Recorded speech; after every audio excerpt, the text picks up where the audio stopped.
This podcast is supported by Progressive, a leader in RV insurance. RVs are for sharing adventures with family, friends, and even your pets. So if you bring your cats and dogs along for the ride, you'll want Progressive RV insurance. They protect your cats and dogs like family by offering up to $1,000 in optional coverage for vet bills in case of an RV accident, making it a great companion for the responsible pet owner who loves to travel. See Progressive's other benefits and more when you quote RV insurance at Progressive.com today. Progressive Casualty Insurance Company and Affiliates. Pet injuries and additional coverage and subject to policy terms.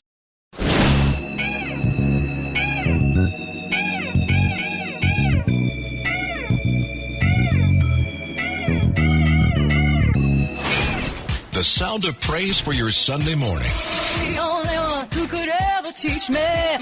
Introducing Reverend A.R. Bernard of the Christian Cultural Center. Was the son of a preacher man. And Rabbi Joseph Patterson of Religion on the Line. The only one who could ever teach me.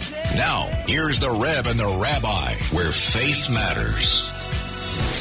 Good morning, I'm Rabbi Joseph Patterson. And I'm Reverend A.R. Bernard. And if I could borrow from Passover phraseology, why is this program different from all the other programs? Because this program is now nationally syndicated. It's a great moment. Ooh. Do we have sound effects, Ava, that we can hear people clapping in the background? Ava Anderson, you're going to add producer. that in the future. Yeah. No, but it gives us a wider platform and a chance to express thoughts that not only are endemic to New York, although the Pope said years ago, New York is the capital of the world, and who are we to argue, with that thought? But there are things that do occur in that faith arena that intersect with culture and politics, and this is an opportunity to really look at, as you say, Rev, look at it through the lens of faith. What does it have to say about other issues of the day? Right. I don't believe that there's this dichotomy because faith as a value teaches us things like ethics, morality, integrity, community, oneness, the value of work. Begins with the value of the individual person, that we are each created in the image of God, and we have worth, we have value. Long before our education, our pedigree with our family or a family name or community or money, as an individual, we have worth and value, and those are religious values. We're bound by those religious values, and therefore character and integrity and honesty, all those things are part of our tradition. Yeah. Rev, you pick up the papers, and obviously one of the major stories of the day is what's happening in the Middle East and the president's proposal. And what I said last week was, at least the proposal now says to the other countries, so what do you want to do? What are you going to do in light of what's going on? We cannot have Hamas. You can't live with Hamas. You can't live with people who are determined to destroy you. As Golda Meir was a former prime minister, you say, what does it negotiate? You want to kill me at 9 o'clock or 10 o'clock? She had a great quotation: to be or not to be is not a question of compromise. Either you be or you not be, but there's no compromise on that, and I think that's 100% accurate. So you were saying, in your mind, the President Trump was saying, do something. This is what I propose, and if you don't like it, do something. Yeah, we've been traveling on this path that's been injurious, right? Mm-hmm. Putting up with a terrorist body. What are we going to do about it? Finally, what are we going to do about it? So I think in that sense, it was a positive contribution to the discussion and hopefully to a resolution. Yeah, moving forward, because Rabbi, let me ask you, do you think that there is a peaceful solution beyond returning to diplomacy, trade-off? Do you think that there is a peaceful solution for what's happening in the Middle East?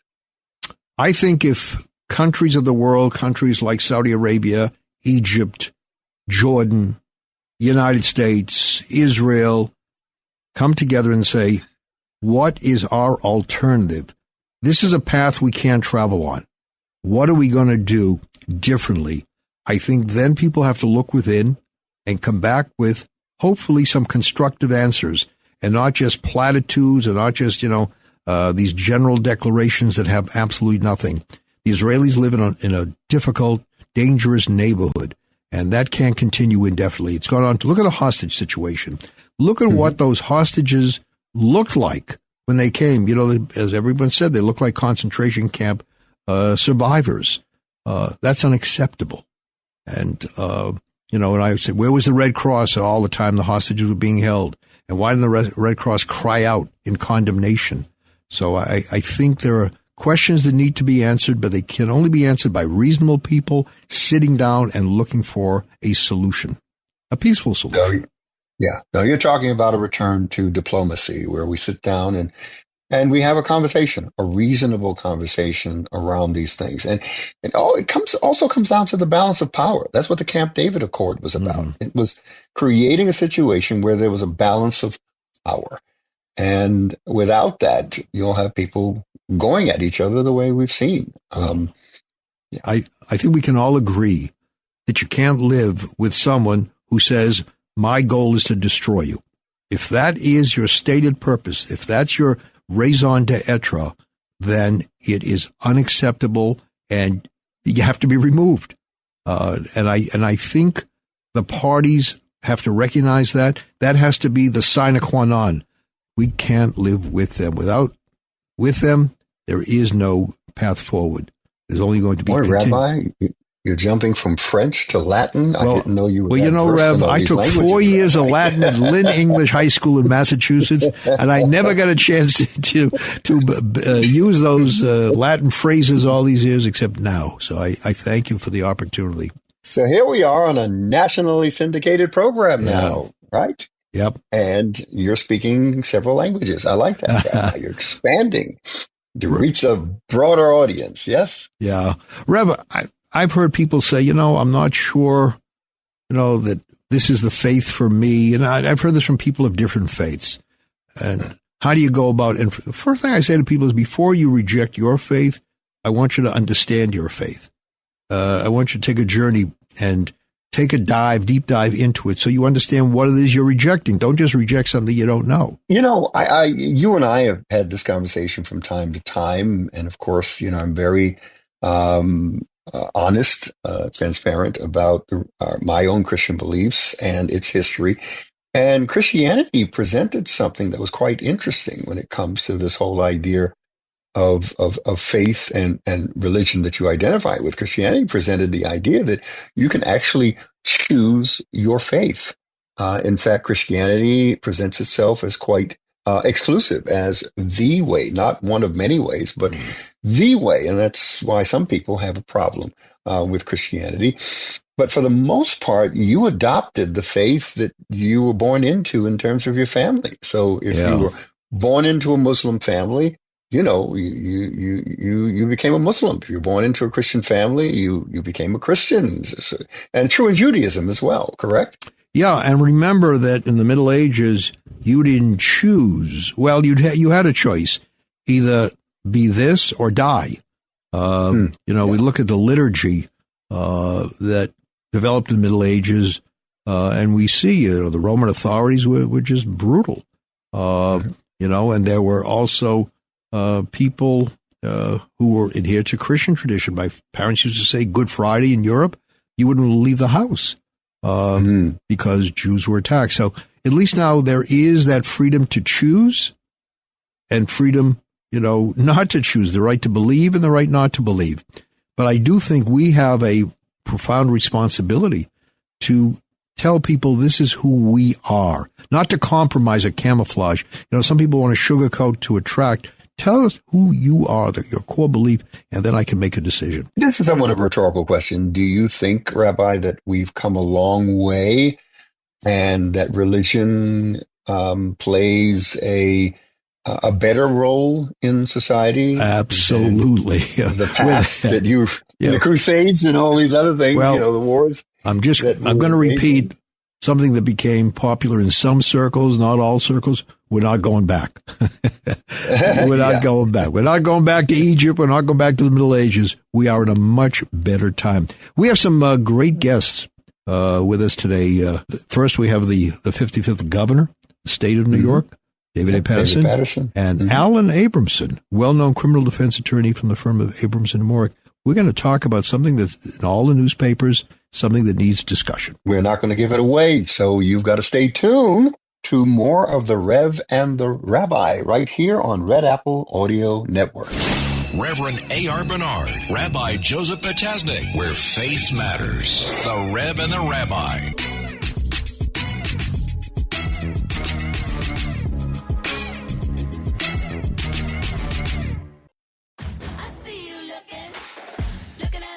Hey, what's up? It's Wanda Sykes. I'm here to remind you about something super important, getting your breast screened.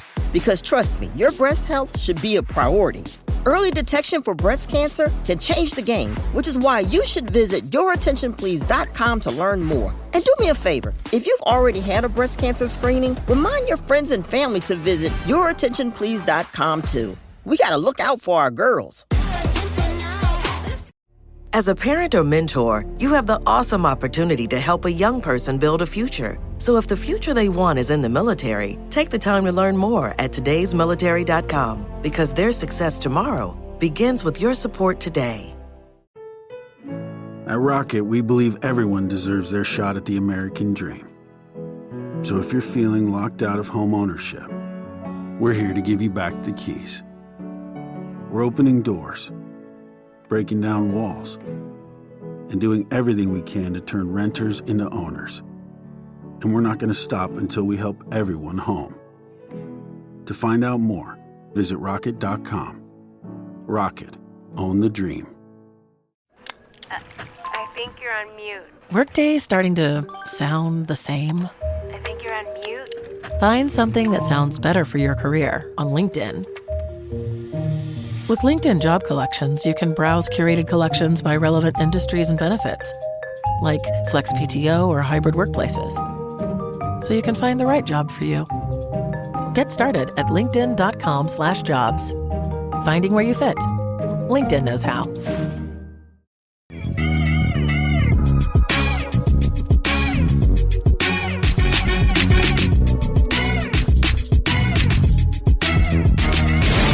Faith matters. The Rev and the Rabbi. Welcome back. I'm Rabbi Joseph Potasnik. And I'm Reverend A.R. Bernard. And we have someone who's on radio for the first time today. And that is the 55th governor, the state of New York, the Honorable David A. Patterson. That's only because there were no programs at 5 and 6 in the morning. Or I would have found a way to get on. Thank you. And we're privileged to have with us someone that we've come to know and admire over the years, Alan Abramson of the firm of Abramson and Morak here in New York, a well-known criminal defense attorney. So you two gentlemen take his card with you wherever you go. It's always helpful to have it in your wallet. Alan, thanks a lot, Rabbi. Alan, thanks for being with us. My pleasure, Rabbi. Hello, Rabbi, Reverend, Governor. So nice to hear your voice. And all of America is listening to what you have to say, Alan. That's right. So let's talk. Everybody obviously is looking at the recent development with Mayor Adams. I don't think everybody understands all of the ramifications of it. Talk about the case. Okay. Well, what happened is the Justice Department down in Washington sent a memorandum to the Southern District of New York, which is one of the local U.S. Attorney's offices, and the memo instructed the Southern District to dismiss the case against Mayor Adams without prejudice. And what that means is that the case is dismissed, but the case can be reconsidered and refiled after the mayoral election in November. Not the primary, but after the election in November. And this was not based on a Justice Department review of the evidence or the legal theories that were used. They make that very, very clear in that letter. They say they're doing this because they believe that the case against Mayor Adams was brought for political reasons because Mayor Adams criticized the Biden administration on immigration issues. And the second reason they gave was that this case, while it's pending, would unduly restrict the mayor's ability to devote his full attention to issues of immigration and to crime, which the memo says is out of hand in New York. So they instructed the Southern District to dismiss the case, again, without prejudice, which means it can be reviewed again after the mayoral election. And as a matter of fact, the acting U.S. attorney, Ms. Sassoon, that was handling the matter, just resigned rather than fulfill the request by the DOJ. And just so you know, the Southern District is part of the Department of Justice. They do have a reputation for being very, very independent. They're often known as the Sovereign District of New York. But it is the DOJ that runs the Justice Department, and the Southern District is part of that Justice Department. So they get to call the shots. And that's what they have instructed the Southern District to do with the case. Again, not based on evidence, not based on legal theories, but based on how the case was initiated and how the case would affect the mayor while he's serving as mayor. Can I ask you a question? Because there are those who are saying that this, without prejudice, and thank you for explaining that to our listeners, represents strings attached. That there's a degree of control over the mayor in this deal.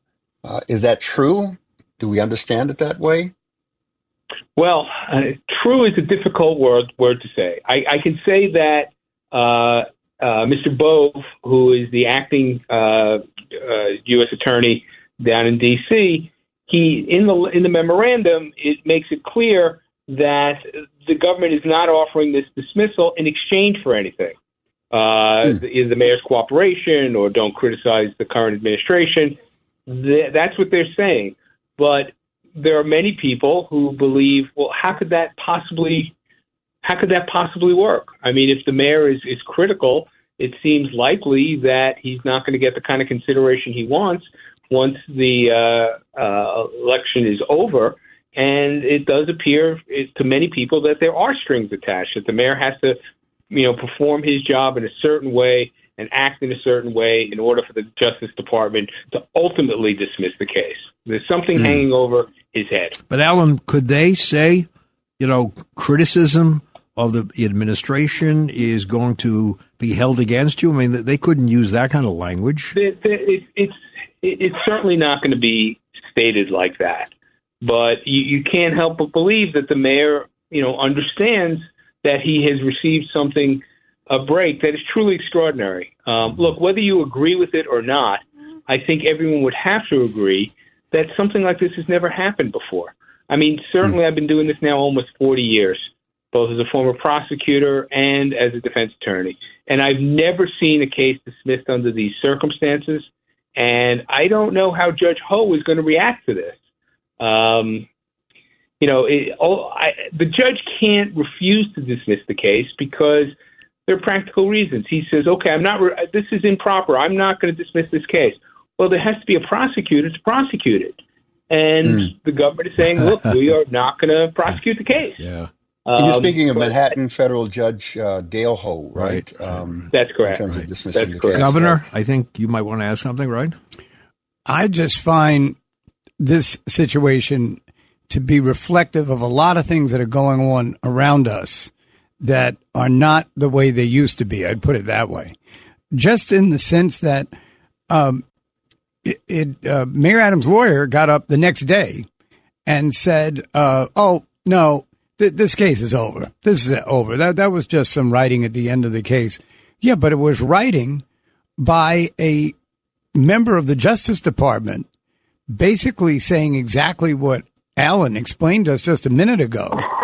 And I guess somehow they're going to go on and now pretend that statement about without prejudice isn't there when it is there. Governor, it is absolutely there. I was also concerned when the mayor had his own press conference and he thanked the Justice Department for dismissing the case. He said he's 100% innocent. He didn't do anything wrong. He'd never break the law. He would never countenance anyone breaking the law on his behalf. And he's so glad that this is behind him and it never should have happened to begin with. Well, that's not what has happened here. They didn't say he's innocent. He didn't do anything wrong. They're saying that for other reasons, we're going to put this case, without using the word dismissed, it's being held in abeyance, actually. That's really the right term. You really hit the nail right on the head, Alan. And the other thing is he's going to have about 6 or 7 opponents in a primary who are going to interpret that way as well, and they're going to interpret very often. That's correct. But Alan, if you were advising the mayor, if you were your client, would you tell him to say shouldn't have been brought against me? It was improper. I'm innocent. Or was that something you would expect him to say? Lawyers do. Every lawyer has a different way of handling their case and representing their client. If it was me, that's not what I would have told my client to say. I think he's putting himself out there in a way that is somewhat disingenuous, and it could come back to bite him. And if I was his lawyer, I certainly wouldn't have said, no, the case is over. Those are just some superfluous words at the end of a press conference or anything. That is not accurate. That is not accurate. And so I have a question for you. So, in order to revive it sometime in the future, does there have to be new charges, new evidence? No, it stands as it is based upon the existing case that it can be revived. It stands as it is, but what the order to the Southern District also provided for is that while the case is still in abeyance, they can't do any further investigation or take any other action. Right. Right. But at this point, just from everything that I've read and everything that I've heard, there is a full case to go against the mayor. I mean, the case was scheduled to be tried in April, and April is, just around the corner. So they're ready to go. They don't need any new evidence at this point. So it has nothing to do with the strength of the case. They made that very, very clear. Again, it said it has nothing to do, it's not based on evidence, and it's not based on even legal theories. We're here with Governor David A. Patterson, the 55th governor of the state of New York, and Reverend A.R. Bernard. I'm Rabbi Joseph Patterson. Stay tuned for more of the Rev The Rabbi. We'll be right back. Yeah, we'll be right back right here on Red Apple Audio Network.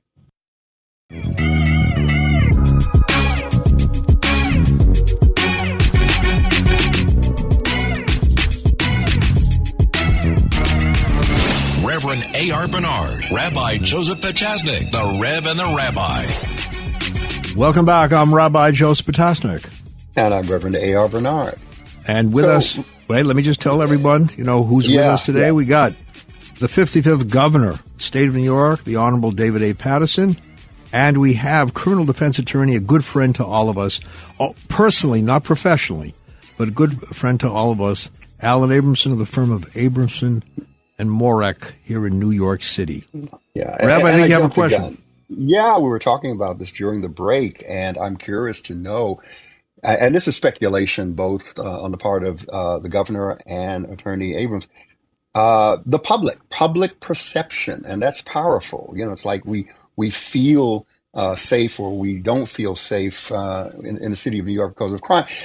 Public perception of the action of the Department of Justice, who really don't know the law.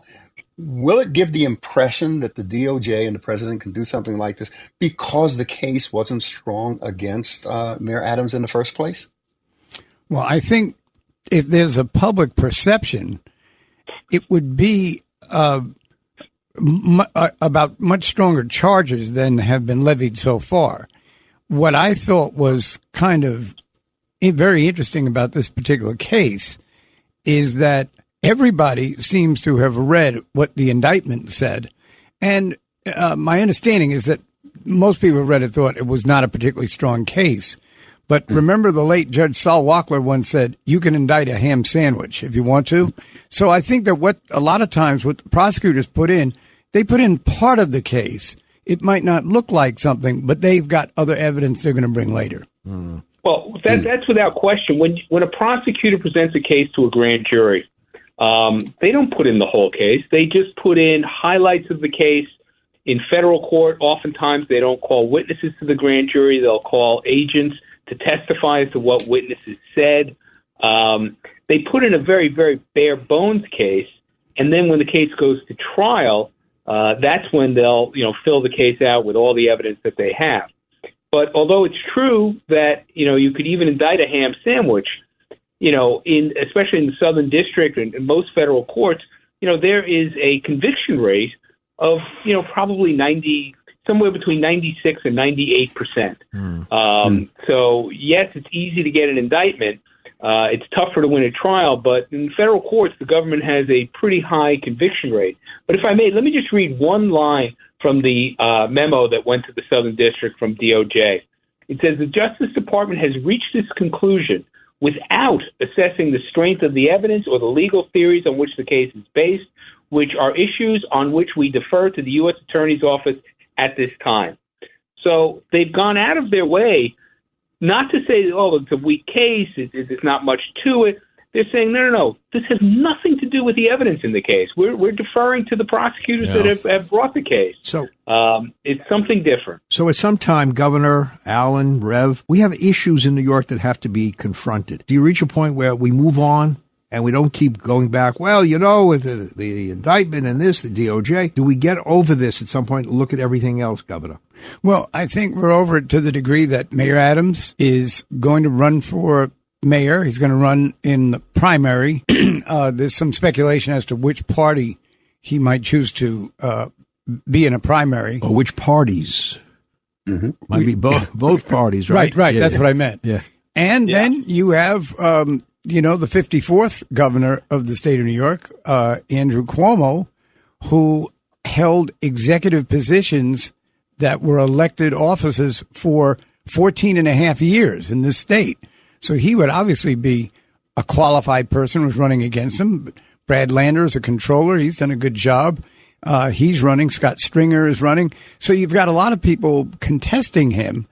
And hopefully, now that this issue with the Justice Department has been resolved, at least temporarily, they can get back to the mayor doing his job, the mayor running in a primary, and the opponents trying to make the case of how they could do a better job. Yeah, I'm amazed. I keep thinking and keep going back to public perception because the public has been influenced by so much rhetoric. And between now and a mayoral election, there's going to be enough time to really pump out the idea that this was, a weaponization of the legal system against the mayor that went over quite successful with President Trump. So I'm just curious the degree to which the public is going to be influenced. Or they're going to say, look, the case obviously wasn't that strong, and he was cleared, and let's move on. Let's talk about issues impacting our lives every day. Yeah, Rabbi, that affects voters. Remember, he wasn't clear. The mayor has not. That's what I'm doing. What the mayor says. This is what the mayor's position. I've been cleared of everything. Let's talk about what impacts your lives, not about something that happened before. Well, look, Reverend, you use terms, weaponization of the Department of Justice, lawfare. I mean, those terms are now, part of, common parlance. That's what everybody uses those terms. They didn't exist just a little while ago. But now that's how everybody sees things. And it's really problematic. Look, I'm not saying that prosecutors' offices, are always perfect and they always bring cases for the right reasons. People are human. Prosecutors' offices are staffed by human beings that can make mistakes. It does happen. But when people lose faith in the ability of prosecutors to bring a valid case, when every case is questioned, that really has a terrible effect ultimately on the public. And you're going to start seeing on the faith in institutions, right? They don't trust the institutions if this becomes the vocabulary of the day. Right. And if the mayor's painted as a victim, the public is going to lean in that direction. Right. Alan Abrams, I'm sure in your history, you've experienced where public opinion weighed heavily on the outcome of a case. Yes? Absolutely. Yeah. Absolutely. So, Alan, my question is, the weaponization of, these retorts that have come out, I think have really hurt prosecutors' offices and the criminal justice system in general. And the former U.S. Attorney for the Southern District of New York, Damian Williams, they just write every day ad hominem that he was actually trying to run for higher office and all these other things. And I just think that's very unfair. Now, I'm biased because I know him personally, but I just thought that was an outrageous way to treat him, even if they wanted to relieve him of the case. I think most practitioners would tell you that Damian Williams was a very fair-minded U.S. attorney, and that most people will also tell you that almost without exception, every prosecutor that they've ever dealt with in the Southern District, they don't always agree with them, but these are generally fair-minded public servants that are doing important work. And, but now these people are under attack. Yeah. We're talking with Alan Abramson, firm of Abramson Morak, Governor David A. Patterson, Reverend A.R. Bernard. Let's talk about the media. The media, how it presents the information here, because the media often has its own particular, slant on something. And there are those who are going to say, look, this was not a strong case. And others will say, well, there's a condition attached to it. Talk about the media here, Alan, because you've dealt with the media very often. Yeah, I do. And, this is a very difficult question for me because, I grew up, loving, newspapers and watching Walter Cronkite and, the best of the best. And, today, it really depends who you're listening to. Facts are fungible these days. Everybody cherry picks whatever facts, support their argument and ignores ones that don't. And yeah, the media, I don't like to use the term the media, but certain, but news outlets can have a point of view and they look for ways to support that point of view, oftentimes ignoring the facts that don't support them. But they have a tremendous impact on the public, and the public just listens to whatever media source they feel is closest to their political views, and it just reinforces things that are not helpful, I think, overall to a proper functioning society. Mm. We've got to go to a break here, another break, and we're grateful to have Alan with us on this portion of the show. There's a lot more to talk about. So please stay tuned. We'll be back with more of the Rev and the Rabbi right here on Red Apple Audio Network. Reverend A.R. Bernard, Rabbi Joseph Potasnik, the Rev and the Rabbi.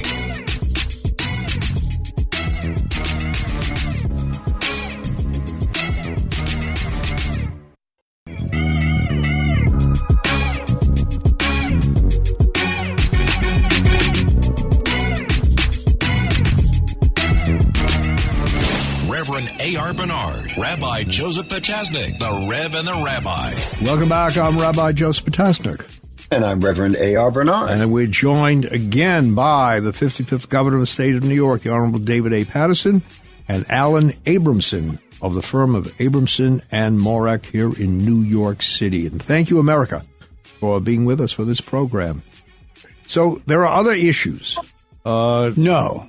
Besides you, Governor, besides you, that are occupying a lot of time. I got to tell you something. I think people who are normal, who are fair, condemn Kanye West. I'm a little sick and tired of the attention he's getting, but when you say you admire Hitler, when this becomes, the story, obviously people have to stand up. And I think a number of people have stood up, but it is sickening what he did and the fact that, that we have to give him any airtime. But we would be delinquent if we didn't. Of course, you're talking about his latest rant on social media where he says, I'm a Nazi, and Jewish people actually hate white people and use black people, and some of his best should be our slaves. And he doesn't trust any of them. These hateful remarks. So we've got to talk about that, what it means, and then we've also got to talk about the AI-generated clapback, and I'll explain what a clapback is to you, Rabbi. Introduce you to the language of the street. Yeah. Okay. Yeah.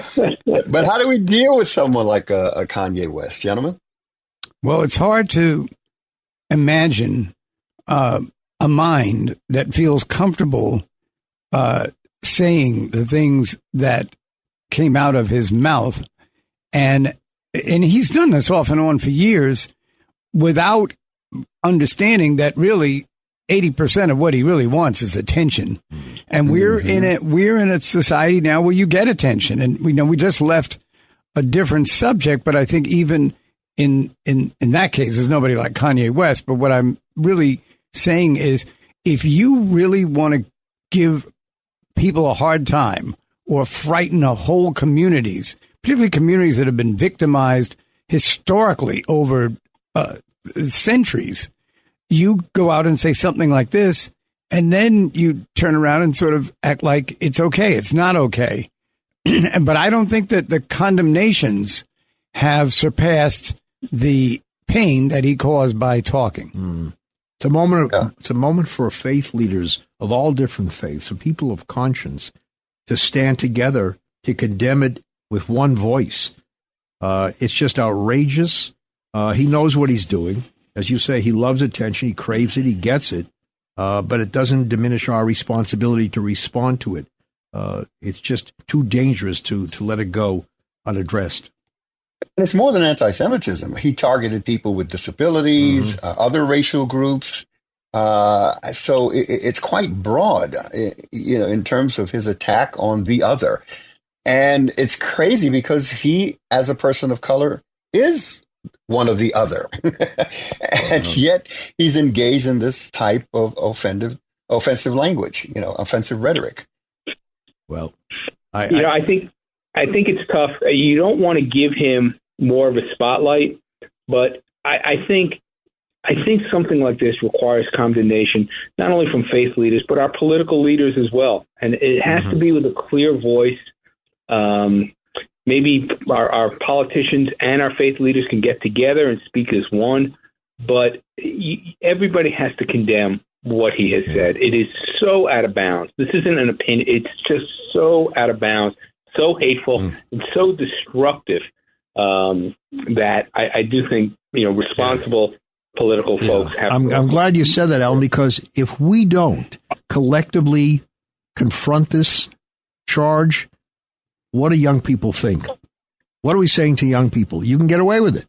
Well, Rabbi, the head of United Healthcare was murdered on the street at 7 a.m. in the morning about 2.5 months ago, and it was condemned widely by everyone. But then there was this counter movement where he apparently has $2 million now to fight the case with from people who were cheering him on for what he did. I mean, the perpetrator. Exactly. So this is more than just, some ridiculous rhetoric from a, second-rate rap artist in the first place, to some kind of feeling in our society that we are going to enhance the reputations of people who really need to be put away. So, does it represent an anti-establishment ethos in our culture? Anything institutional? Because I heard some of the reactions in favor of the perpetrator against United Healthcare, and they saw him, sticking it to the institutions, the established power. Yeah. Is that where we are as a society? As if what he did was justifiable. Yeah. Alan, let me just say that, I've actually spoken to quite a few young people about this, and I'm shocked at how they feel that this was a justified action, or that he got what he deserved. Wow. And from my perspective, I think in terms of, how would I pick a jury if I was a prosecutor or a defense lawyer in this case? And I'm just stunned at the amount of support that this guy has. Look, we've all had many of us have had terrible experiences in dealing with our health insurance. But there's no justification. It was a cold-blooded assassination. And the idea that this guy has fans and supporters, and it's frightening. And we have to understand what these things are doing. Let's go beyond this guy. We saw young people who were saying that bin Laden was right in what he did. We see young people who support Hamas. It's, what they're doing is right. So the people. Look, just the other day, there was somebody once again talking about how, 9/11, Jews got warning to stay away on 9/11. I mean, we just continuously feed this hate into our system, and it's going to really blow up one day. And I got to tell you, given the precipitous increase of anti-Semitism around the world, these kind of statements contribute to the spread as well, because it becomes popular sentiment and attack. Look at the number of Jews that have been attacked. You pick up the paper almost every day, and you're reading about an attack on a Jew on the street, on a subway, not just in New York, around the world. They read about it in Australia, in Great Britain, in France. Attacking Jews is become fashionable in some places. And Rabbi, let me just expand it just a little bit. I mean, you have a horrible tragedy, a plane crash, and all of a sudden we're talking about DEI, that it's because of diversity, that, we don't have competent people anymore. I mean, that is dangerous. That is absolutely dangerous. DEI had nothing to do with a plane crash, for God's sake. And they were still fishing the bodies out of the Potomac, and that was the first thing the president wanted to talk about after he offered his prayers to the family, and then went into all other kinds of, political scores that he wanted to settle with people from previous administrations. And look, his administration is doing a lot of things now that they can do.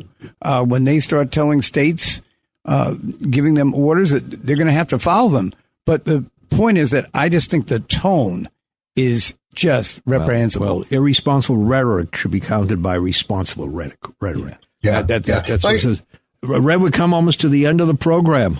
Our first syndicated program since we came on the air. And it's a great moment for us, and we were thankful to people around the country who are listening to us. So, Rev, your final comment. Wow. I'm just grateful for the opportunity to expand our reach and to launch it with incredible individuals such as Governor David Patterson and Attorney Alan Abramson, who really contributed greatly. So I know our listening audience were inspired as well as informed this morning. And Alan, let me say to you, I remember your parents of blessed memory listening to every program that you were on and calling me and saying that was the best program you ever had. They never called me and said that when you weren't on the air, but every time you're on the air, this is the best program. And they were so proud of you, and rightfully so. So thank you.